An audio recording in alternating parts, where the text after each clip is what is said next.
అదే RTV app వార్తల్ని క్షణాల్లో చదివే అవకాశం ఉంటుంది. ఒక న్యూస్ పేపర్, ఒక టెలివిజన్ ఛానల్ మీ చేతుల్లో ఎప్పుడూ ఉంటాయి.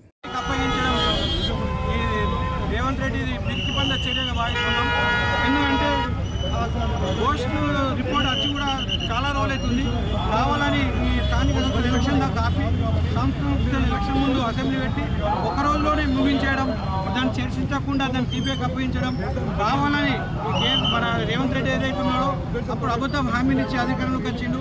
మళ్ళీ స్థానిక సంస్థలలో మొత్తం ఆయనకు వ్యతిరేకత కనిపిస్తుంది. కాబట్టి ఎటు చూసినా ఏ విలేలో అయినా కరెంట్ ప్రాబ్లం, యూరియా ప్రాబ్లం, కొత్త పథకం కూడా అమలు చేయలేకపోవడం, ప్రజల్లో మొత్తం వ్యతిరేకత మూట కట్టుకుంటున్నాడు. ఈ వ్యతిరేకతను అందరూ దాన్ని నమ్మకుండా దాన్ని సైడ్ ట్రాక్ చేయాలా, సైడ్ ట్రాక్ చేయాలా, కేసీఆర్ మీద ఒక పెద్ద ఎలిగేషన్ తీసుకొచ్చి పెట్టేది, దాన్ని సిబిఐకి అప్పగిస్తారు, ఇంకేదో పెద్దది ఇది ఉందనుకుంటారని దాని ద్వారా లబ్ధి పొంది కేసీఆర్ను బీఆర్ఎస్ పార్టీని బదనాం చేస్తామని ఉద్దేశంతో చేస్తున్న చర్య ఇది.